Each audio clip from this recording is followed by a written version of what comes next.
Good morning. It's 11:20. Welcome to the Lwig session at IETF 104. This is Mohit, and I have my co-chair Zenkao here with me.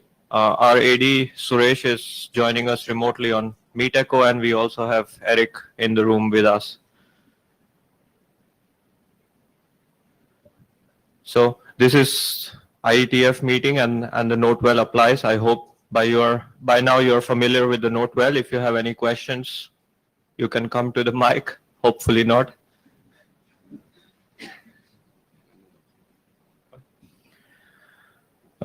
So let's briefly go through what's the working group status since the last IETF in Bangkok. So we have the TCP constrained node networks draft, which received quite good feedback during the previous IETF, and the authors have submitted a new version, which we'll be now discussing today. And hopefully it's now ready for a working group last call. We also have a presentation on the neighbor management policy draft from Rahul. There was an update to the virtual reassembly document, but there isn't any presentation planned unless you want to say something on the mic now. We will have a presentation from John on security protocol comparisons document, and Rene will also present remotely the curve representations. He submitted a new version, so it's, I guess, at 03 now. We also have a few non-working group documents that were updated. So Carsten Bormann has this draft on lightweight terminology document, and Pascal also has a document on the security classes which seem to be related, but we won't be discussing them in the meeting. If you want to review, please send your comments on the mailing list. There was also discussion on the minimal ESP document, and we had issued a call for adoption. We received quite a lot of feedback from Paul and Tero Kivinen. And I think the chairs agree that there seems to be reasonable consensus to adopt it as a working group document, knowing that adopting doesn't mean the document is done, and we will continue working on the document.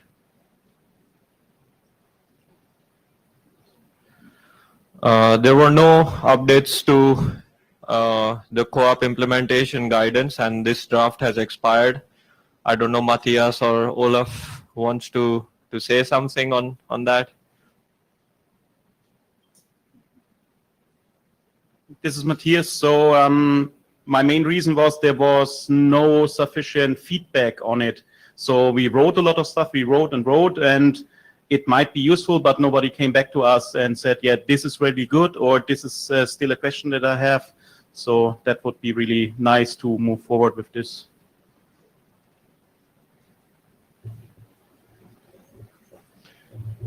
Yeah, Carsten Bormann, this document needs some reshuffling with other documents happening in working and research groups. And so I think we will see a new version when we understand how that reshuffling is going. Can the chairs help in some way to progress this? Occasionally ping the other chairs of the groups involved to get this done. Okay. Last thing on the item was this IETF Lwig cellular, which again is misref for because of the resource directory, but it seems that is moving forward. So hopefully it would be published soon. Soon enough. So the resource, Carsten Bormann says resource directory is in last call. By the way, I should have added that we have a Jabber scribe. Francesca is the Jabber scribe, and we have a note taker. GA is thankfully helping us with the notes.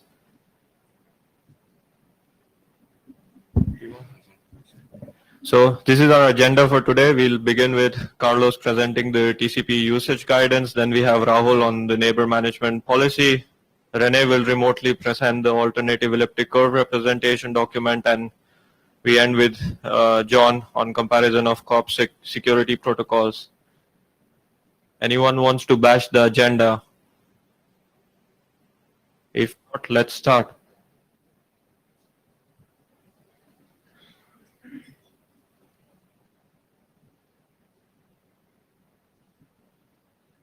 Oops, sorry.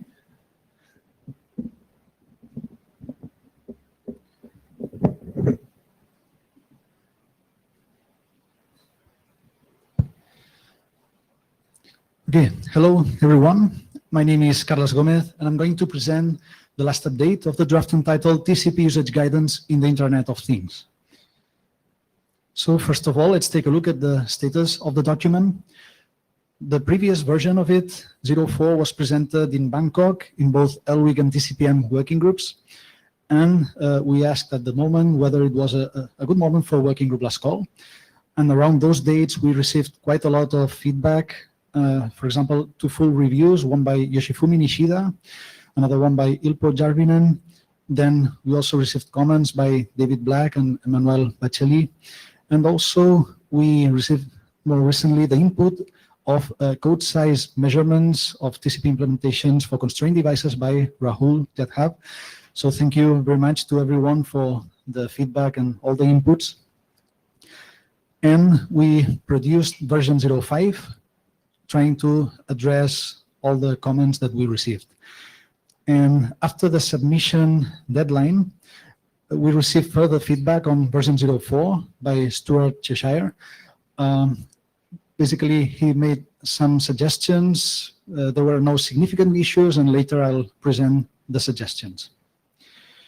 So let's go through the updates in this last revision.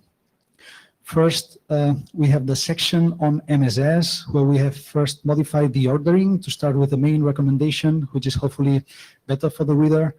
And we've also added that a longer MSS has the effect of reducing the number of packets for transferring larger payloads, which may be useful in some applications. Then the section on ECN has also been updated. Now we have added explicitly that an advantage of ECN is that congestion can be signaled without incurring packet drops. And also we've added that an RTO may incur a wake-up action in contrast with a clock-triggered sending. So this is relevant for devices that have energy constraints and apply techniques for energy savings based on being in sleep mode for some times.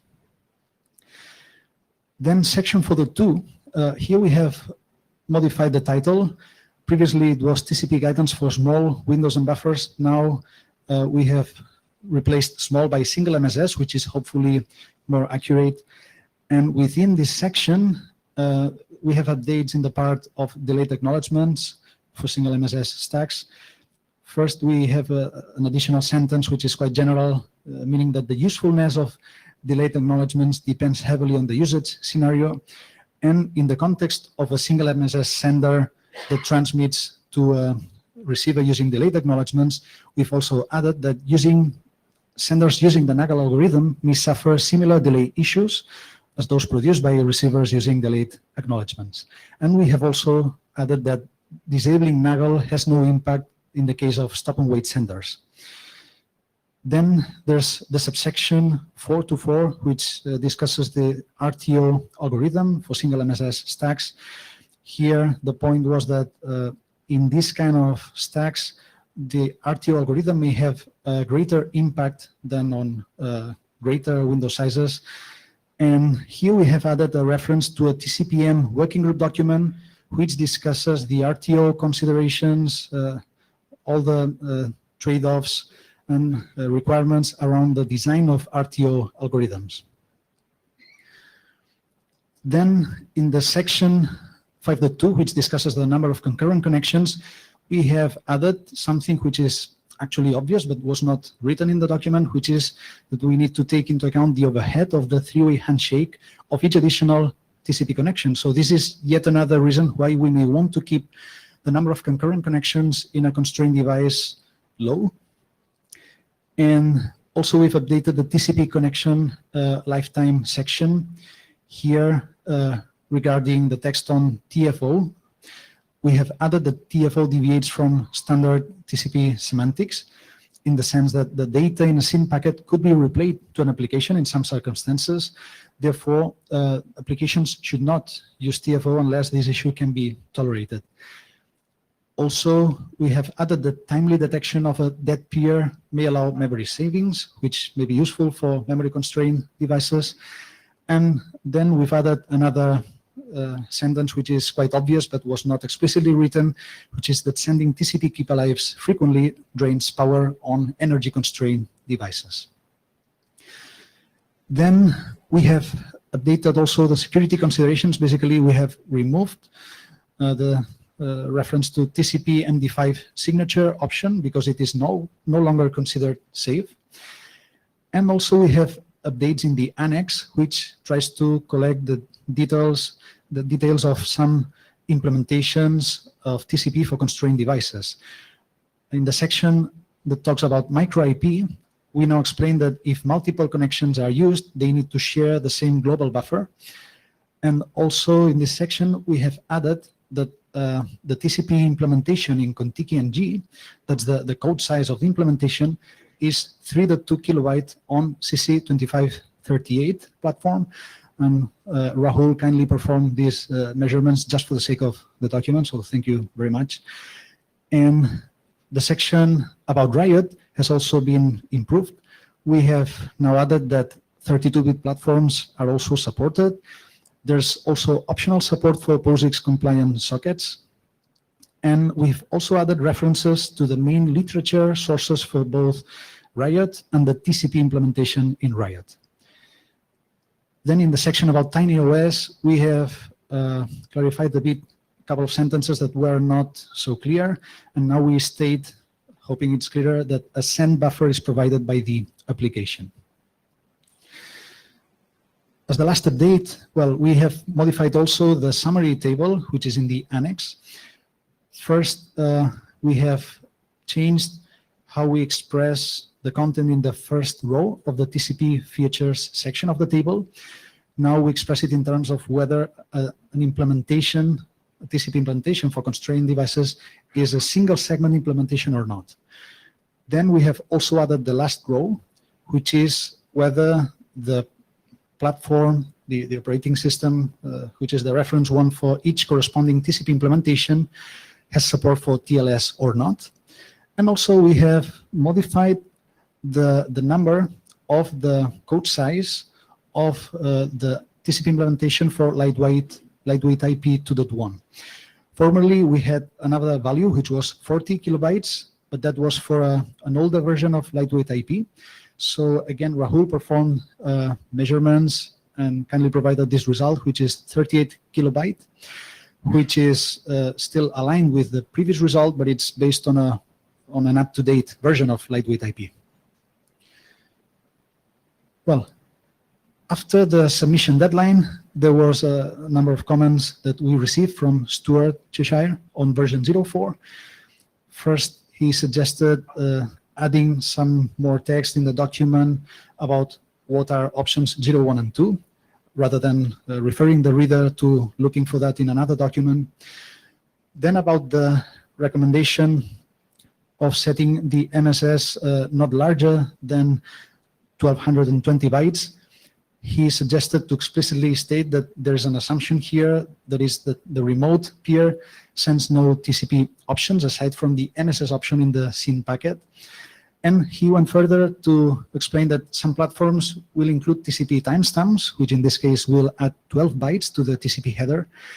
And perhaps it would be good to advertise an MSS not larger than 1200 bytes in order to accommodate for possible unrequested TCP options.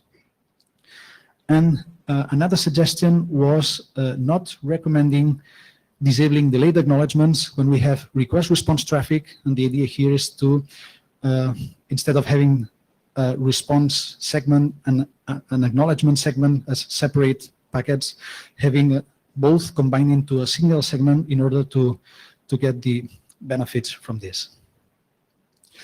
So our plan is incorporating the feedback by Stuart quite quickly, hopefully within this week, and release version 06. And pending that, the authors believe that the document is ready for working group last call. So I would like to ask to the working group and the chairs whether that's actually something that can be confirmed. I'm Stuart Cheshire from Apple.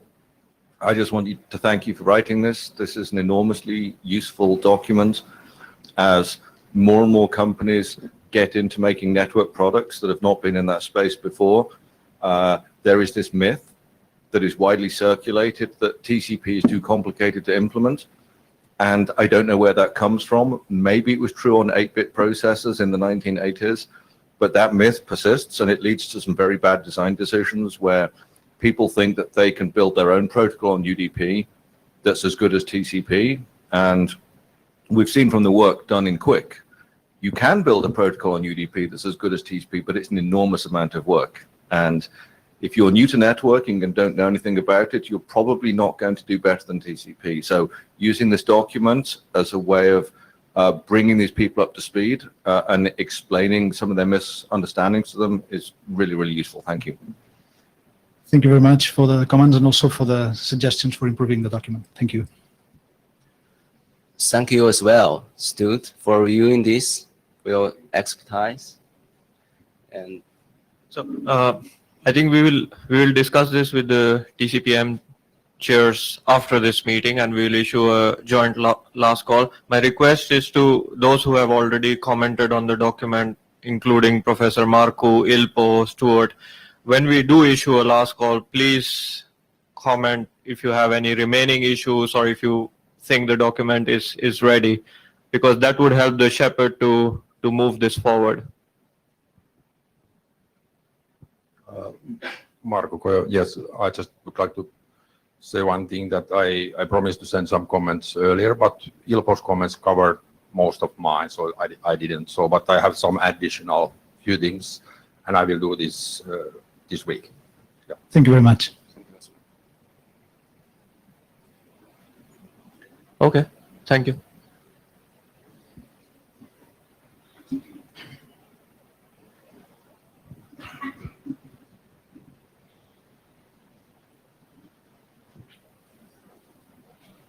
Okay, hello, I'm Rahul Jadhav. So I'll be talking about neighbor management policy. I won't be going into the details of this thing, but I'll just like to give an overview. So it comes into picture for constrained nodes which have limited in memory resources, and the network density or the node density in the network is really, really high. So you have to manage the neighbor cache in an efficient way such that the churn in the neighbor cache is as little as possible, such that your routing adjacencies are stable enough. So this directly impacts the overall latency that you can achieve for the applications and the packet delivery rates. So today what I'm going to show is the performance data. We have an implementation in Contiki which is already mainstream, but it doesn't take into consideration some of the aspects of the draft. We have a private implementation. The data is based on this private implementation. I'll talk about the data in the subsequent slides. So before going for the data, there are a few updates in this in the draft. So there is something called as minimum priority, which is getting discussed in role, which is quite a useful field, quite a bit of information based on which a node can decide which are the neighbors which might be prioritized. So we are making use of this information. It's a min priority like field. So right now min priority is in the process of getting discussed in role, but it is not nowhere close to fully standardized. So we have a similar field is what I'm trying to say. We have added more clarifications on route cleanup and its corresponding impact on the neighbor cache and how to handle it. And then we have added the performance results in the appendix. So the performance test, what we have done is we have used LWIP as the network stack, and we have integrated Ripple with it. What we have done is we have carved out the Ripple implementation of Contiki and made to work with it with Linux, LWIP, as well as micro IP. So this is something that we talked about in NetDevConf as well last week. In this, we have, so LWIP is where we have added this neighbor management policy module, which takes into consideration how to, so whenever a neighbor cache entry is getting added, the reasoning for why is it getting added is also sent along, and then a reservation-based policy kicks in, which decides whether this entry should be added or not. If it is not added, then a corresponding negative status is sent back, depending upon from where the neighbor cache is getting added. For example, if it is getting added in context to NA messaging, then a negative acknowledgement in NA is sent. If it is getting added in context to REPL messaging, then a negative DAO message is getting sent. So we have used the test tool Whitefield framework, which does realistic wireless simulation using NS3 in the backend. The test bed contained 64 nodes, and you can see that the density is quite high. We have packed in all the nodes in 80 cross 80 square meters. We have used 802.15.4 and 2.4 gigahertz single channel mode, unslotted CSMA mode. The data transmission is every 10 seconds, every node sends data every 10 seconds to the border router, and the border router echoes the packet back, and that is how we calculate the overall period. So so we wanted to understand what is the data that we need to take. PDR, packet delivery rate, we clearly understood, this is something that we have got to measure. So we wanted to check how does the neighbor management policy impacts PDR, but the network convergence time is difficult to quantify. So how do you define network convergence time? Do you define network convergence time when all the nodes in the network finally join the routing, join the border router? Well, even if they join the border router, it doesn't mean that all the subsequent hops in between have still retained the entries. So there could be certain churn.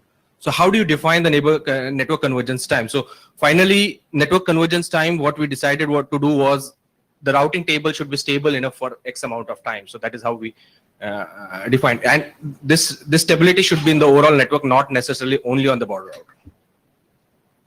So you can see here, what we have done is the neighbor cache size is 10, 20, and 40 without neighbor management policy and with neighbor management policy. We can see in single channel mode of operation, we could achieve greater than 95% PDR even with extremely constrained neighbor table. The important thing to note here is without neighbor management policy, there is absolutely no convergence. You cannot get any convergence with even 20 neighbor cache size and table size. So it is quite a big deal. This is what we finally had to do this implementation to get our pilot working in the first place. We can see when the neighbor table size increases to 40, almost the neighbor management with and without neighbor management, the performance remains same. There are some observations. Well, of course, with neighbor management policy, there's additional control overhead that is going to get incurred there because of the proactive maintenance. So now the nodes in the network have to additionally signal some more information so as to make this proactive management possible. So that is the control overhead that we are talking of here. It increases with neighbor management policy, and the convergence time is also high. If you see, as compared to 40 neighbor cache size, the 10 neighbor cache size, the convergence time is almost more than double. So it also has an impact on the convergence time, and we feel that there are possibilities to improve on these numbers. Having said that, it would be, we assume or we feel that this work would have to keep on rolling to improve such numbers. What we are trying to do here is put in a basic framework first, such that we have some sort of framework to work with in the first place. Without neighbor management, the BR could get all the routes, but the neighbor table size was never enough, and we could see that whenever a packet was getting dropped, the packet was getting dropped because there was not a corresponding neighbor cache entry in the neighbor table. Well, we have been working on this for past 2.5 years. We have a pilot ready. The Contiki implementation already has some form of neighbor restriction policy based on this. But like I mentioned, the Contiki implementation doesn't consider the authentication phase, wherein the neighbor cache might be populated because of the authentication signal, or rather the PANA signaling in progress. So there had been certain reviews from Mohit, from other people, and based on the implementation, we have updated the document in the previous versions. We feel the document is ready because we have practical experience of using this, but it would be great to have more reviews. Thank you. Any questions?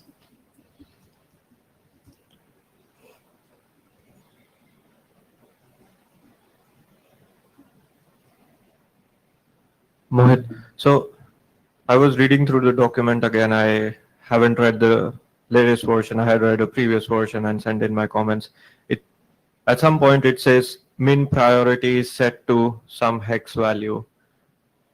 Could you like reference a document where? Yeah. So that is something that we added in the latest version. So we have referenced a document. Unfortunately, that document is a work in progress right now. It's fine that if that it's not RFC or something, but like in the text, I didn't find the correct reference. Okay. So I'll go back and check the in text, but that draft. is.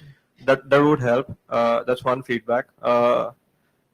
Then when you were showing the results, there was this, the network is stable enough. So what counts as stable enough? That is something that we had to define ourselves. So like I mentioned, so the stable enough criteria is something that we defined. It has to be stable enough for at least few minutes. That's when we So call stable it enough means that there is no change to the routing table. right? There is no churn in the routing table.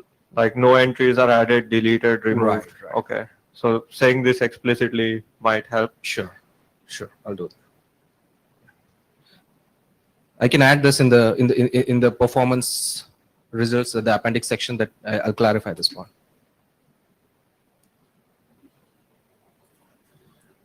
Any other comments from the group? Do you think this is ready for working group last call? Okay, I will send in a review of Thank you. this. Yeah. Thank you.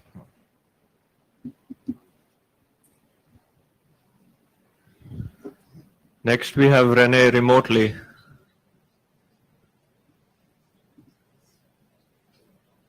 Good morning. Let's see. Yeah. Good morning, everyone. Too bad I couldn't make it to Prague, but I think this also works. I have an update on this alternative elliptic curve representation draft. Rene, could you speak a little bit louder? Sure. Is it better now? Yes. Okay. I have an update on this elliptic curve representation draft. Background is on the next slide.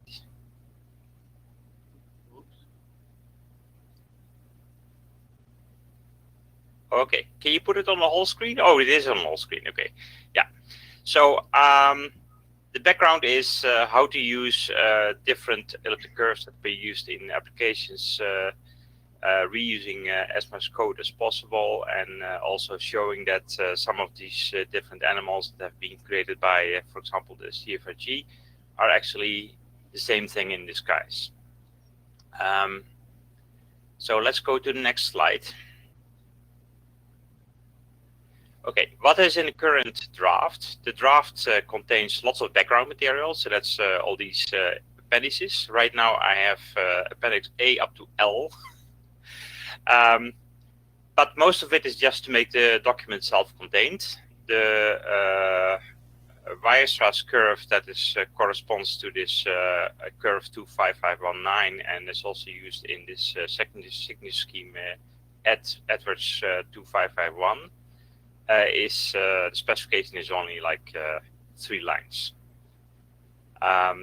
What I did is I added some material on all the background material, including how to do computations, how to take so-called square roots in a finite field, how to take an inverse, and I stuffed in the back also lots of examples of how to do computations. You could call those test vectors.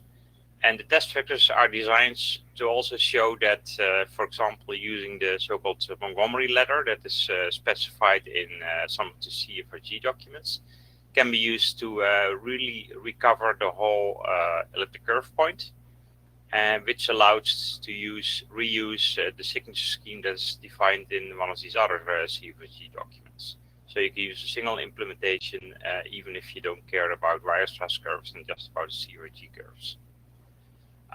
The detailed examples also provides for a compressed representation of Weierstrass curves.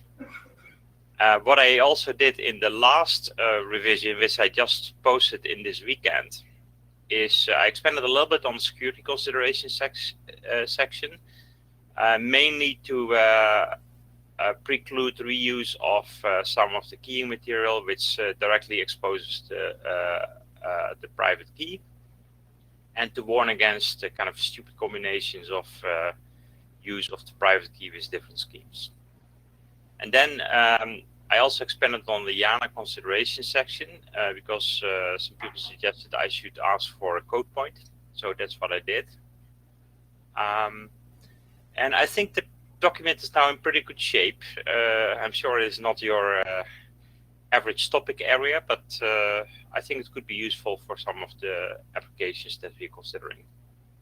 Next slide, please. So I think the document is kind of ready. I, of course, could give it another read, but more importantly is to have other people look at it. So some people have looked at it in the past. For example, in earlier drafts, Nicolas Reusner had a look at it. Then I added some comments based on email traffic by Philip Helen Baker.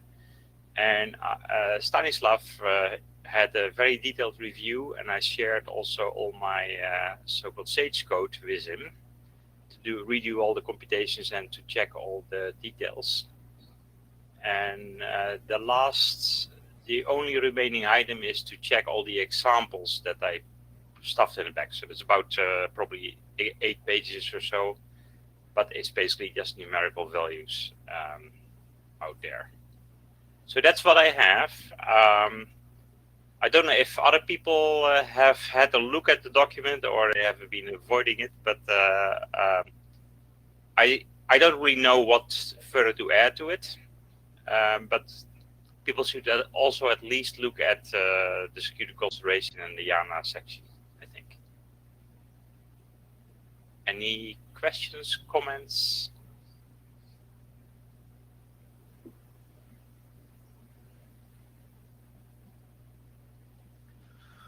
Going once?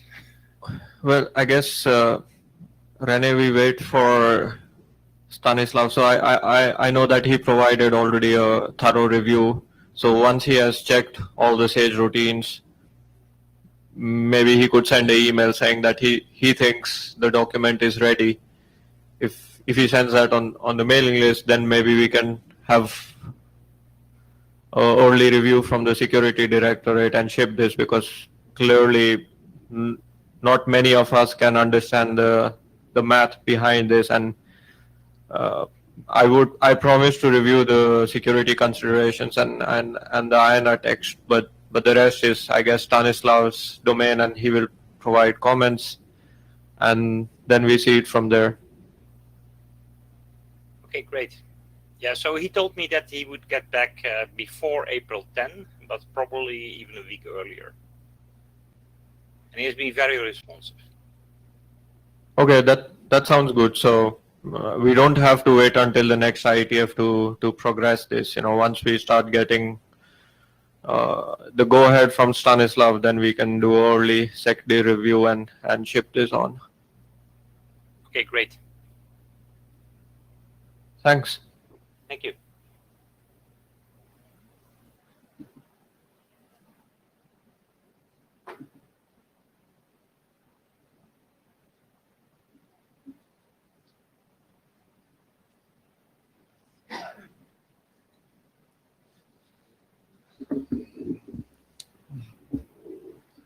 Yeah. So my name is John Mattsson Eriksson. This is a presentation of an update of the comparison of co-op security protocols. Latest version is 03. And there's been 2 updates since the last IETF meeting. One update is that the comparison has been updated based on updates to DTLS 1.3. Earlier version of DTLS 1.3 specified 2 different DTLS ciphertext structures. One like in DTLS 1.2, and one short ciphertext structure. The latest version of DTLS 1.3 unifies this to a single structure. It's called DTLS ciphertext structure, but it has more in common with a short ciphertext structure. So they skip the large ciphertext structure. The ciphertext structure now is always quite compressed. Then between 0.2 and 0.3, the main addition is that we have finally added message sizes for key exchange protocols. And this has been the #1 request since this was the 0.0 version here, and also before when this was in core. And the protocols we have added is TLS 1.3, DTLS 1.3, ad hoc. And then we have, based on these new numbers for DTLS, we have reformulated some of the summaries for application layer, protection of application layer data. And let's see. So the new table of contents looks like this. So basically all of this is new. We have a new overhead of key exchange protocol section, section number 2.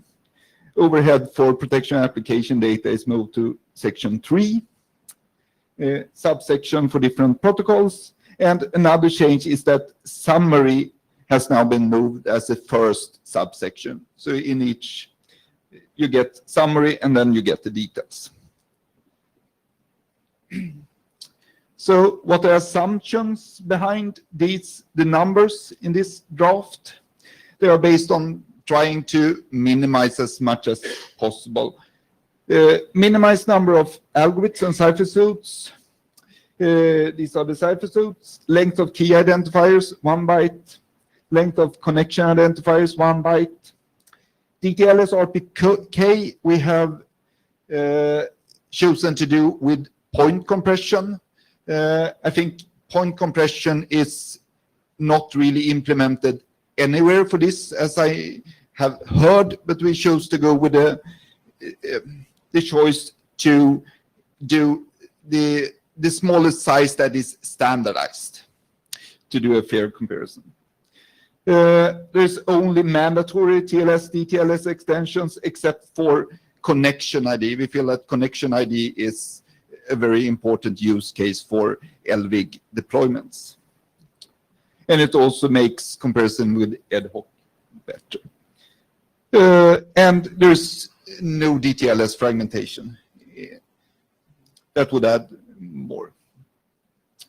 The structure of the documents is that it is similar to the protection of application data. There's quite a lot of information. And we have noticed that this is requested by people reading this. It also give credibility to the numbers. You can verify them and you can see why the numbers are like they are. So you can compare.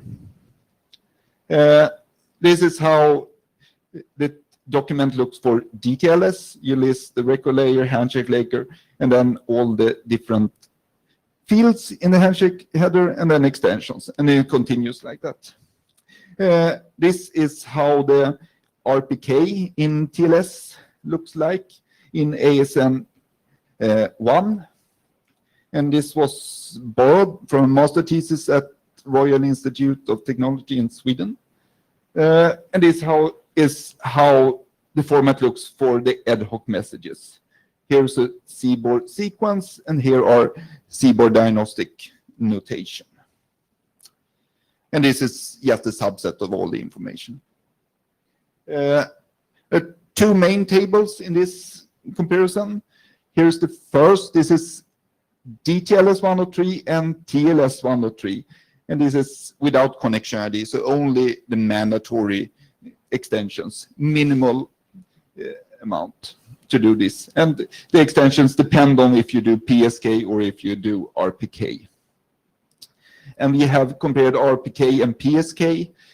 You could compare certificates also, but then the sizes depends very heavily on the certificates. So we have not done that, at least not yet. So as you can see, the DTLS and TLS, I don't know how this compared to earlier version of TLS and DTLS. That might be something to add in the future. Actually, there has already been a request for that. Also, a university that contacted me and asked if I had numbers for that. Main difference between TLS and DTLS is that DTLS add sequence numbers. It adds, what does it add more? It adds some structure for fragmentation. So, but basically it's the TLS numbers and you have some additional header fields. And here is RPK with elliptic curve Diffie-Hellman, PSK with elliptic curve Diffie-Hellman, and PSK without perfect forward sequencing. Next table compares DTLS with ad hoc, and here's the comparison is the same numbers for DTLS, ad hoc with RPK and ECDSA, ad hoc with PSK and ECDSE, and as you can see, the numbers for ad hoc are drastically smaller. We've also done checking what you get if you have a cached certificate. So this is a combination where you have a cached certificate. This client has cached a server certificate and use the cached information extension. This client still sends its RPK. And you get a little bit, that actually leads to a little bit more information sent because the cached is a quite big hash, but you get a little bit different distribution.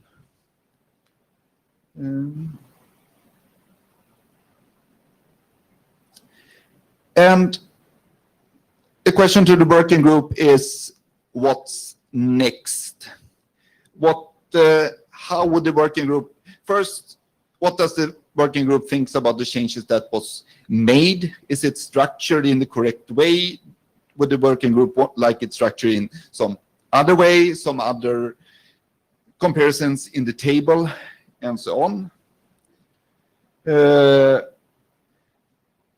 And also, right now we are comparing the byte sizes of the protocols themselves. Is there any other deployment scenarios that should be considered, any extensions that are important for Lwig use cases? And what would the working group like to be added in future versions, if anything? I think there's a lot that could be added. We need to decide on what should be added. We cannot add everything, then the draft will never be done. John, yes. there is a comment from René. Yes, right. Should I press the... Okay, I think this is a great document. I have two questions, I think, or maybe three. But so one of them is I noticed in the TLS working group, Eric Roskela had this draft about compressed TLS. So maybe it would be good to add that to the comparison list, just to show how low you can go compared to what he came up with. Yeah. That's a good suggestion. I have listed, there's actually two different compressed TLS drafts recently submitted to IETF. It's compact TLS 1.3 or CTLS submitted by Eric Roskela to the TLS working group, and there's TLS handshake in CBOR or TLS-C submitted by Jim Shad to the ACE working group. And these are definitely potential additions in the future. I would, in that case, wait a couple of meetings to get them some stability before adding them, so we don't have to do changes every meeting. Yeah. So the other question on the document itself is you had some comparisons with raw public key, and that always raises the questions: how do we know those keys are authentic? So, and I haven't really checked right now, but did you also provide a figure where you had, let's say, one cert, and what the comparison is then? I didn't hear you. The answer to the first question is that how you find out that it's authenticated or authentic or not is probably not for this draft to answer. Your second comment, I didn't understand. Oh. What did you? Yeah. So it's not so much the security side of things, but it's just the message size comparison. What happens if you add a certificate to the flows, right? Yeah. Okay. If you do certificate, I don't have a simple answer, but I think the numbers would likely be. We could add that it's probably quite easy to calculate from the RP key numbers. You need to remove the RPK size here, 59, and then instead you add size of the certificate chain that you're sending. That we could definitely do to the next version if you think that's good. Yeah, and maybe it's not really necessary, but it could have an implication on some discussions on whether you can squeeze something in, let's say, a 60 octet packet, right? Because then suddenly it overflows, right? Yeah. The final comment I have is I noticed in the security consideration section you said this document is purely informational. It may be good to state whether the protocols that you compare have the same security properties, or at least from a practitioner's point of view, or whether they have different tenets, for example, with respect to denial of service or things like that, right? Could be just a one-liner, right? If the security protocols are presumed to have the same security properties from a practical perspective. You don't want to stop the document with 50 pages with security analysis, that's for sure, right? I would, yeah. You want some more description about differences between the protocols. Do I understand you? I think the main point of the document is to show how that you can really squeeze sizes down a lot, which I think it has lots of value. Yeah. When I looked at some of the protocols, I was also considering, like, are there any things that you potentially lose, or are you comparing apples to apples, for example, right? Yeah. So so there you could just refer to the documents themselves, but you could add a small one-liner that states your perception of whether they are. I think that's a good idea. Yeah. Some short they're probably, I think the comparison is quite close to comparing. I don't know, it depends. TLS is on a much lower layer than, for example, OSCOR in the old section. It's, for the key exchange, I think it's more similar. I will think about what to say. I think it's a good idea, so people don't think they have slightly different use cases, and different problems, but not too much. Hi, Francesca, Rene, co-author of this document. I just wanted to point out that in the conclusion subsection of the draft, we do start some of these consideration about things that impact these message sizes, and it's a first draft. It's not complete. We can probably do better, but that was. Some of it is in there. Yeah, so it's just a suggestion, but it's great so far. I think it's a good comment. Thanks. So, coming back to, now we already, Rene's comments was on what to add in future versions. So as I said, what I could find, what could be reasonable to add is older version of TLS and DTLS. 1.2 and one DTLS 1.2. This has, I already have seen requests of doing this. Would be very happy to see what the working group, does the working group want that? It's reasonable amount of work, or do we want to focus on new things? Mohit, I think that would definitely make sense to have numbers for older versions. I also wanted to comment on what Rene was saying earlier, and perhaps there is text on the conclusion. So I was reading through the document, and things like DTLS 1.2 has explicit sequence numbers and so on, which causes this overhead. I think that is perhaps the most valuable information I get from the document. So if I just see numbers, okay, I get some information that this is more lightweight than the other, but I think the most useful information is why is something better than the other. So perhaps having more text like that, and perhaps even in the main body and not just in the conclusion would be useful.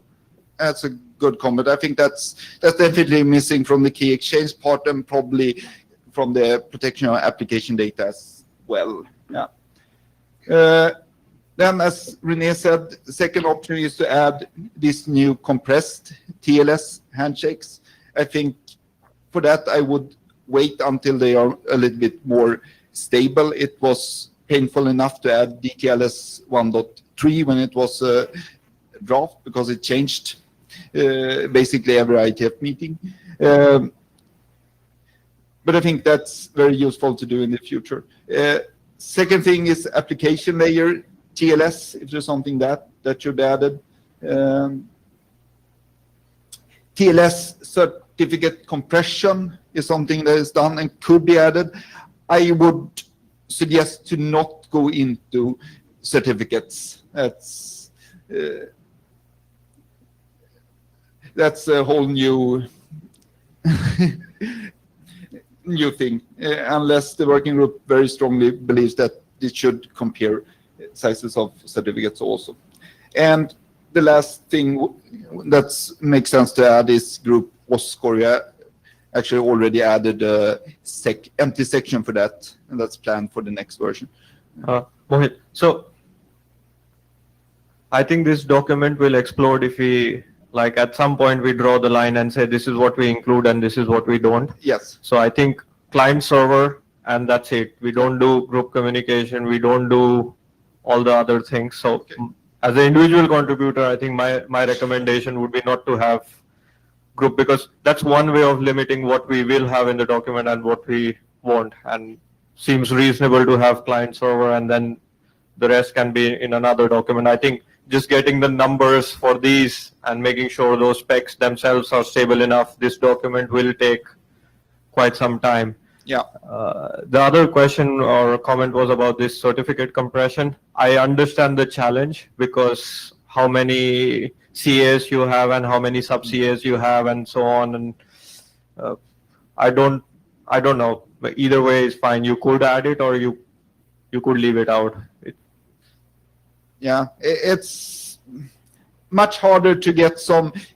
If you look at TLS, what's the minimum amount of information you can send? It's much easier than to try to reason what is the information in the certificate that makes sense to have here. So, that's true. Okay, that's a good. Seems like the working group thinks these things should be added on the left side here. Yeah, what I'm hearing.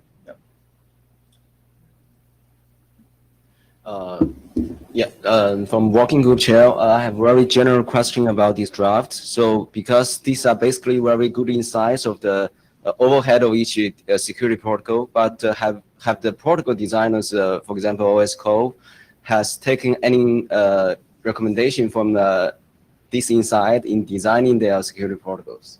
Is there good examples here? Yes, I think so. I think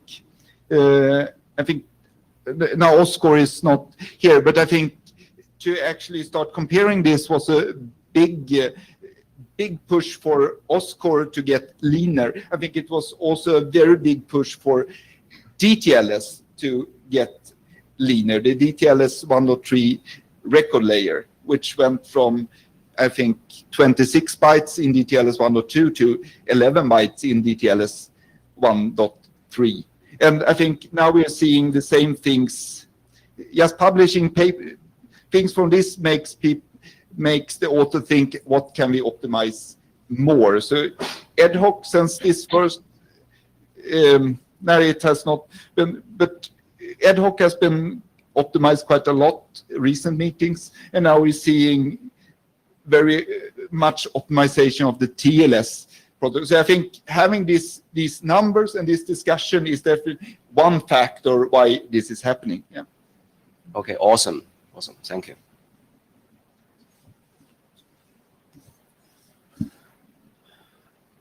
I guess we are done for today, unless somebody has some.